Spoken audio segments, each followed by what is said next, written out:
Start. सभापति महोदय, जो रिपोर्ट मद्य निषेध के संबंध में सदन के सामने प्रस्तुत हुई है, मैं उसके संबंध में अपने विचार रखने जा रहा हूँ।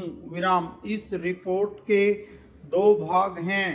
इन दोनों भागों में बहुत सी बातों का वर्णन किया गया है। विराम। बहुत सारी विवेचना इस रिपोर्ट के अंदर है।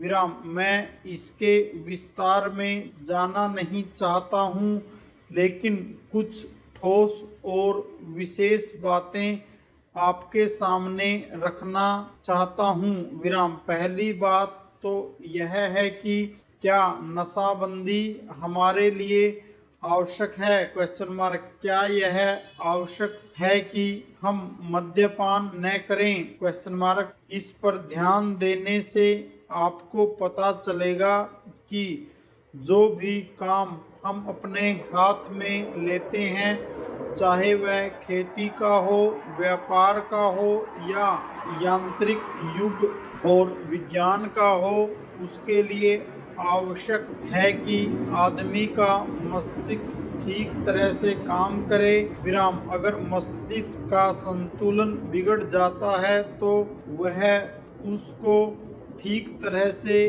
कर नहीं सकता।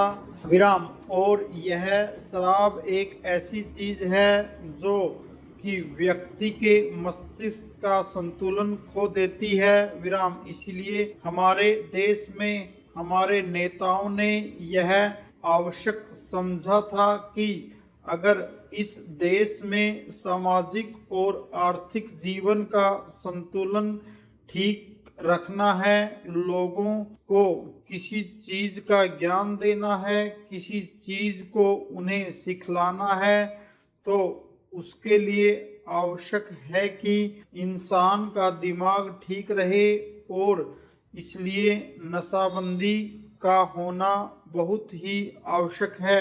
विराम। इस बात का प्रचार स्वतंत्रता के पहले और बाद में भी किया गया। विराम। यदि हम धार्मिक ग्रंथों को देखें, हिंदू धर्म के वेद तथा शास्त्रों को देखें, ईसाइयों की बाइबिल को देखें या मुसलमानों की पवित्र कुरान को देखें, तो किसी ग्रंथ में भी इस प्रकार की विचारधारा नहीं है कि आदमी शराब पिए। पूर्ण विराम। पैराग्राफ। हर स्थान पर इसका खंडन किया गया है। विराम। सभी महापुरुषों ने, चाहे वे लोकमान्य तिलक हों या महात्मा गांधी जी हों, जो कि इस देश के सामाजिक और राष्ट्रीय जीवन के लिए अग्रसर थे, उन्होंने भी इस बात का खंडन किया है और कहा है कि नशा इंसान के लिए कोई अच्छी चीज नहीं है और इसलिए इसका उपयोग नहीं करना चाहिए। विराम। मैं आपके द्वारा इस सदन का ध्यान दिलाऊंगा कि शराबबंदी को जहां जहां भी ढील दी गई है, वहां पर देखने से पता चलता है कि हालत कितनी खराब हुई है। पूर्ण विराम। सभापति महोदय, शराब पीने से शारीरिक हानि और आर्थिक हानि तो होती ही है, साथ ही साथ सामाजिक जीवन में भी वह बहुत बुरी सिद्ध होती है। पूर्ण विराम। जहाँ पर नशाबंदी खुल गई है, मुझे पता है कि महाराष्ट्र और आंध्र के कुछ ऐसे हिस्से हैं जहाँ पर शराबबंदी लागू नहीं है। वहाँ पर दिन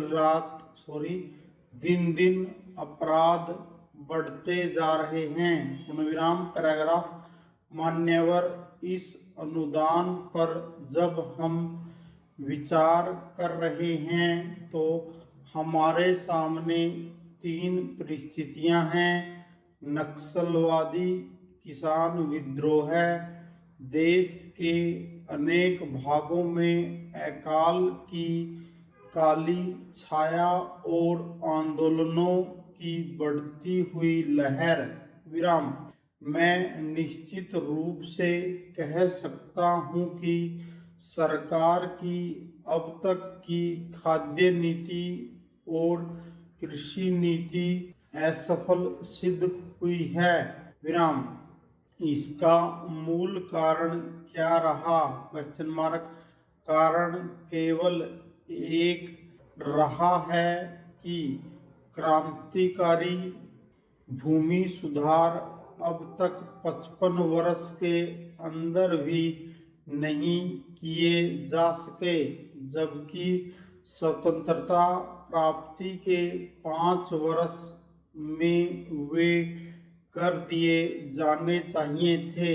इसलिए हम इस क्षेत्र में अब तक असफल सिद्ध हुए हैं विराम राष्ट्रीय स्वतंत्रता और संग्राम के जमाने में सबसे आकर्षक नारा हिंदुस्तान के करोड़ों मानवों को किसानों को दिया गया था यानी जमीन उनको दी जाए जिनके हाथ जमीन जोतते हैं विराम लेकिन वह राष्ट्रीय आदर्श आज तक भी चरितार्थ नहीं किया जा सका है विराम एक तरफ करोड़ों एकड़ प्रति बंजर जमीन पड़ी है जो कि सरकारी आंकड़ों के हिसाब से 11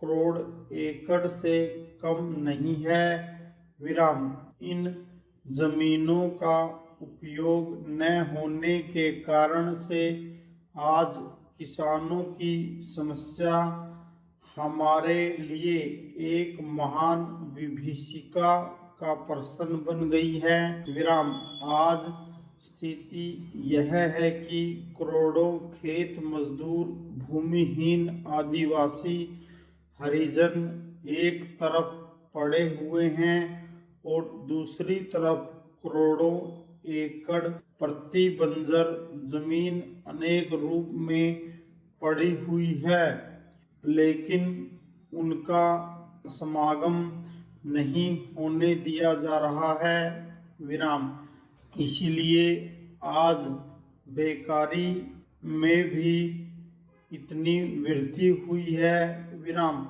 हम यह नहीं कहते कि प्रति बंजर जमीन को भूमिहीनों में बांटने और भूमि सुधार के क्रांतिकारी कानून से सारी बेकारी दूर हो जाएगी विराम लेकिन इसमें संदेह नहीं है कि उससे बेकारी की गिनती में बहुत बड़ी कमी होगी विराम सरकार को इस तरफ ध्यान देना होगा विराम राष्ट्रीय सुरक्षा के बाद जो हमारे देश की सबसे बड़ी समस्या है किसान समस्या इन्हीं कारणों से उसका समाधान आज तक नहीं हो सका है विराम यह कलंक है हमें हर संभव रूप में किसान की सहायता करनी चाहिए पूर्ण विराम।